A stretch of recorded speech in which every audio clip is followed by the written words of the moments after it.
संसद भवन पूरे निशाने पर था या नहीं था? हो सकता है कि कॉकरोच जनता पार्टी के निशाने पर नहीं हो, लेकिन इनका तो इरादा था जंतर मंतर से संसद भवन कूच करने का। जिन्होंने मिट्टी तैयार की थी, जिन्होंने मैदान तैयार किया था, जिन्होंने विकेट तैयार किया था किसान आंदोलन के समय में, वो अभी भी विकेट तैयार कर रहे थे। तो उनकी योजना तो थी कि संसद भवन तक अटैक कर दिया जाए, भूतो न भविष्यति हो। और मैं बहुत सारे लोगों को कहते सुना हूं कि यह भूतो न भविष्यति आंदोलन होगा, लोग सड़कों पर आएंगे और आग लगाएंगे मोदी के खिलाफ। तो यह विरोध नीट परीक्षा में पेपर लीक का नहीं था। नीट परीक्षा में पेपर लीक के मुद्दे पर जो गुस्से थे उसको सरकार को समझ में तुरंत आ गई थी ये बात, लेकिन उसके बाद जो प्रोलॉन्ग हो रहा था तो यह तैयारी हो रही थी। मोदी के खिलाफ कट्टर इस्लामिस्टों और लेफ्टिस्टों ने पूरा गैंगअप करके मोदी को सत्ताच्युत करने के लिए, मोदी को अनपॉपुलर करने के लिए पार्लियामेंट अटैक की यह पूरी योजना बनाई गई थी। और अब यह राज पंजाब पुलिस खोल रही है, यह राज बंगाल पुलिस खोल रही है, और अब यह निश्चित रूप से दिल्ली पुलिस के साथ इंफॉर्मेशन की शेयरिंग होगी और इंटरनेशनल खुफिया agency national NIA, national investigative agency जो है वो अलग जांच करेगी, और फिर आईएसआई के हैंडलर कहां कहां हैं इसकी भी जांच होगी। और यह जवाब अब कॉकरोच जनता पार्टी के लोगों को देना पड़ेगा। कॉकरोच जनता पार्टी के लोगों से लोग पूछ रहे हैं कि क्या आप पॉलिटिकल पार्टी बनाएंगे, तो कहेंगे नहीं नहीं नहीं, हम पॉलिटिकल पार्टी नहीं बनाएंगे, हम तो प्रेशर ग्रुप है। अरे प्रेशर ग्रुप नहीं है, वो आम आदमी पार्टी का स्टूज है। यह बजाबता इन तीन पार्टियों की खुफिया एजेंसियों को रिपोर्ट मिल चुकी है, भीम आर्मी, आम आदमी पार्टी और समाजवादी पार्टी।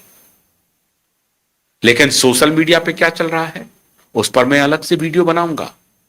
सोशल मीडिया पे अजीब तरह की नैरेटिव चलाई जा रही है कि मोदी के अपने ही मोदी के खिलाफ षड्यंत्र रच रहे थे। वो वीडियो चूंकि बड़ा होगा इसलिए उधर अभी नहीं जाते हैं, उसके बारे में फिर अलग से एक वीडियो बनाना पड़ेगा। लेकिन खुफिया एजेंसियों ने अब यह कंफर्म कर दिया है कि समाजवादी पार्टी के गुंडे और आम आदमी पार्टी के गुंडे और भीम आर्मी के गुंडे और कट्टर इस्लामिस्ट ऑर्गेनाइजेशंस लाइक इस्लामिस्ट क्या कट्टर आतंकवादी संगठन जैसे मोहब्बत जैसे ऑर्गेनाइजेशन के लोग ये पूरे कोऑर्डिनेटेड अंदाज में वहां पर काम कर रहे थे। हो सकता है कि समाजवादी पार्टी के लोग कहें कि नहीं नहीं मेरी इसमें कोई भूमिका नहीं है, आम आदमी पार्टी के लोग भी कहें मेरी इसकी भूमिका नहीं है, लेकिन इन सबको हो सकता है कि जानकारी भी नहीं हो, लेकिन इनका लोग बन करके वहां मौजूद थे। जो समाजवादी पार्टी का लाल टोपी पहन लिए थे, आम आदमी पार्टी की झाड़ू वाली टोपी पहन लिए थे, भीम आर्मी का ब्लू गमछा लेकर के घूम रहे थे, और यह बड़े पैमाने पर वहां देखा गया। इसीलिए जो छात्र थे वो छात्र तो बेचारे पढ़ाई कर रहे थे, नीट की तैयारी में लगे हुए थे। छात्र का अगर आंदोलन देखना है, सच में अगर आंदोलन देखना है तो झारखंड जाइए, और झारखंड की राजधानी रांची में अभी छात्रों का आंदोलन चल रहा है।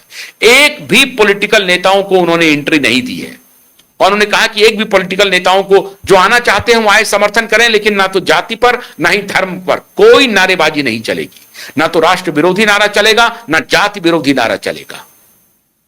सारी जात बिरादरी के स्टूडेंट झारखंड में रांची में इकट्ठे हैं और अपने भविष्य को सुरक्षित करने की मांग कर रहे हैं। किसी मंत्री का इस्तीफा नहीं ले रहे हैं, किसी मुख्यमंत्री का इस्तीफा नहीं मांग रहे हैं। वो कह रहे हैं कि सिस्टम को दुरुस्त करो, सीबीआई इंक्वायरी करो और टाइम बाउंड तरीके से इंक्वायरी करके रिपोर्ट पब्लिक करो। यही उनका डिमांड है कि वहां सीटें बेची जा रही हैं जेपीएससी की। डिमांड अगर जेन्युइन डिमांड इसको कहते हैं, लेकिन इनका डिमांड ये नहीं था। इनका डिमांड था कि नेता इस्तीफा दे, मंत्री इस्तीफा दे। ये शुद्ध और शुद्ध पॉलिटिकल डिमांड, क्योंकि इनको लग रहा था कि मोदी सरकार अपने कैबिनेट में कबीना मंत्री का इस्तीफा नहीं लेगी। वो इतने जिद्दी हैं, और वो जब नहीं लेगी तो हमारा आंदोलन बढ़ेगा। पूरा कैलकुलेशन था। इनको व्यवस्था में परिवर्तन करना नहीं था, इनको कठोर कानून बनवाना नहीं था। अभी कठोर कानून बना दिया गया, दोनों सदन ने पास कर दिया, उस पर चर्चा नहीं हुई। समाजवादियों ने कोई चर्चा नहीं की, कांग्रेस ने कोई चर्चा नहीं की, भाग गए। अलग तरह की राजनीति इन्होंने शुरू कर दी है।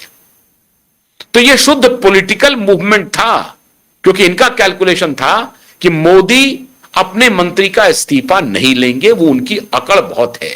और अभी तो पश्चिम बंगाल जीत करके आए हैं, वो बिल्कुल नहीं लेंगे।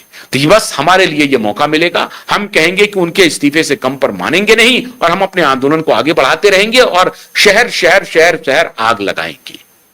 और अब बंगाल पुलिस और पंजाब पुलिस के खुलासे से यह बात साबित हो रही है कि इनकी पूरी प्लानिंग शहर शहर आग लगाने की थी।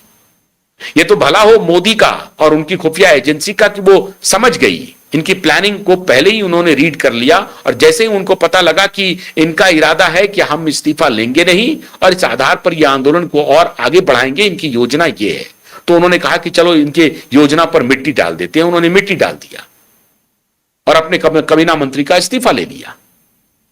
और फिर उनकी दुर्गति यह हुई कि जब 20वें दिन सोनम वांगचुक को उठाया गया तो इन्होंने कहा कि सोनम वांगचुक को उठा लिया, और सोनम वांगचुक ने अपना पूरा नैरेटिव बदल दिया। आज सोनम वांगचुक लौट करके अपना वजन बढ़ोतरी कर चुके हैं लद्दाख में, लेकिन इनका अभी खेल खत्म नहीं हुआ है, इनका खेल जारी है। अभी इनके स्पोक्स पर्सन इस पर जवाब नहीं दे रहे कि हम कॉमेडी शो करेंगे। इनको पूछा गया कि भैया 10 लाख 5 लाख का तुम रेंट कहां से देते हो, उसको जवाब ही नहीं दे रहा है। कह रहा है ये कॉमेडी शो है। जीके में वो रहते हो, तुम इतने बड़े बंगले में रहते हो, नहीं रेंट देते हो तो क्यों, कौन तुमको पेइंग गेस्ट रखा हुआ ये बताओ, कहां से पैसे आते हैं ये बताओ, कुछ नहीं बता रहा है। सौरभ दास के फंडिंग का पूरा डिटेल खुफिया एजेंसी को हाथ लग गया है। ठाकुर फाउंडेशन से इनको पैसे मिलते हैं और 1-2 रुपए नहीं मिल रहे हैं, 1-2 मिलियन नहीं मिल रहे हैं, 20-20, 14-14, 15-20 मिलियन डॉलर एश्योर किया जा रहा है कि इतने साल में हम आपको देंगे, आप बस आंदोलन कीजिए, पत्रकारिता को रहने दीजिए, प्रेशर ग्रुप बनाइए, माहौल बनाइए, मोदी के खिलाफ माहौल बनाइए, और कुछ नहीं करना है। झारखंड अगर जाना पड़े तो जाइए मत, बस मीठी मीठी कोई बात वीडियो पर कुछ कर लीजिए, चुप हो जाइए। दीपके में अगर थोड़ी बहुत रहती है कि नहीं नहीं हमको बात करना चाहिए स्टूडेंट से, तो दीपके करना भी चाहता है, लेकिन बाकी ये जो सौरभ दास टाइप का जो घाघ खाया हुआ, पैसा खाया हुआ, विदेशी फंड खाया हुआ व्यक्ति है, वो कह रहा है अभी चुप, झारखंड के मुद्दे पर पूरी तरह से चुप है। इनकी सारी हैकड़ी मित्रों अभी उतर जाएगी।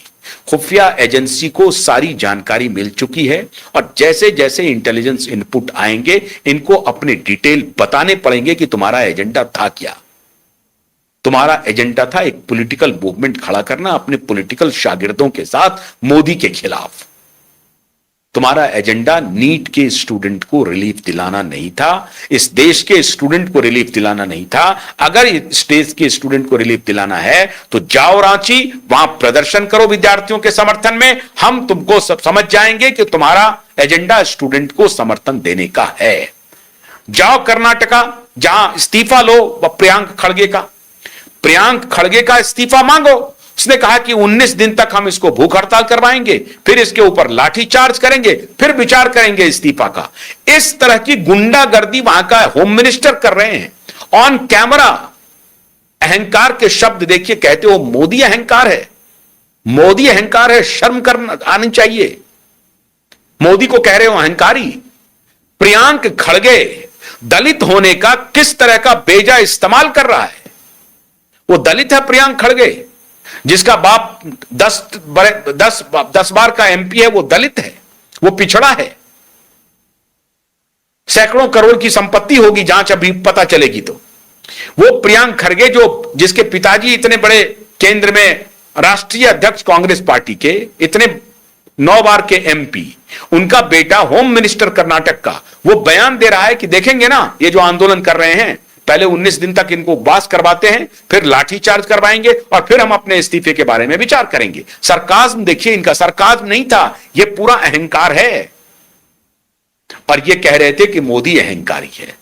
मोदी तो डायलॉग कर रहे हैं, मोदी अपना वीडियो बना बना करके, खुद ही बना बना करके पोस्ट कर रहे हैं इंस्टाग्राम पे, फेसबुक पे, यूट्यूब पे, एक्स पे, हर जगह।